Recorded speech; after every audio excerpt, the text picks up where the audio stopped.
यानंतर सुरेश धस बोलतायत भाजपचे आमदार, आपण पाहूया. आहे त्याच्यामध्ये संपूर्ण रोष जो आहे तो पोलिसांच्याकडे त्या गेलेला आहे. त्याच्यामुळं या बाबतीमध्ये SIT स्थापन करून महिला अधिकारी यांचीच IPS दर्जाच्या अधिकाऱ्याकडनं ही तपासणी व्हावी अशा प्रकारची विनंती केलेली.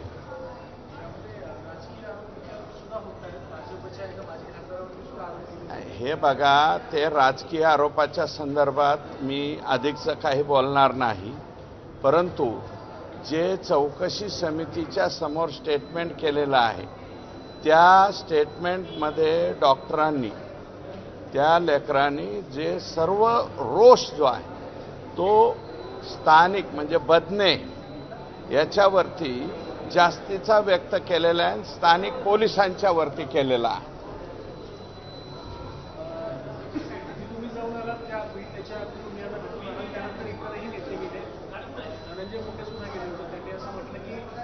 ज्या पद्धतीनं मला बदनाम केलं गेलं त्यातून जिल्ह्याची बदनामी झाली, त्याचा कोणतरी फटका जिल्ह्यातून बाहेर राहणाऱ्या मुलांना बसला आणि संपदाच्या बाबतीत सुद्धा तेच झालं.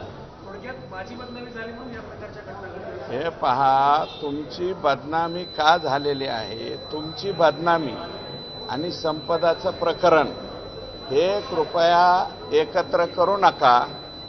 तुम्हाला जे आहे ते मुळात तुम्ही 250 दिवस तुम्हाला बोलताच आलं नाही असं तुम्ही म्हणताय, आणि त्यातून बाहेर निघून आल्याच्या नंतर कुठलंही काही प्रकरण घडलं की त्याला स्वतःची जोडायचं. तुम्हाला एवढं महत्त्व द्यायला सध्या बाकी कोणी तयार नाही. आमचा फोकस सध्या, आणि मला असं वाटतं की संपदाच्या बाबतीमध्ये याच्यामध्ये राजकारण वगैरे कोणी करू नये.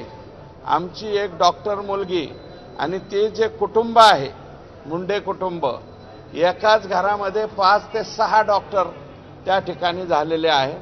या लेकराला 3 एकर शेती असलेल्या शेतकऱ्यांनी आणि शिक्षक असलेल्या तिच्या चुलत्यानं त्या ठिकाणी शिकवलेलं आहे, आणि अशा प्रकारची गंभीर घटना घडलेली आहे.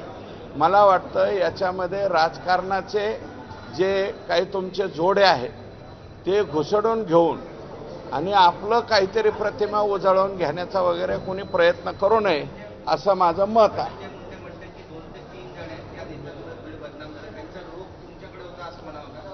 त्यांचा रोग कुणीकडे होता मला माहीत नाही. त्यांनी नावानिशी बोलावं, मग आम्ही बदनामी आणि पुन्हा जे काही बरंच बोललेलो आहे ते सुद्धा आम्ही बोलू शकतो परत.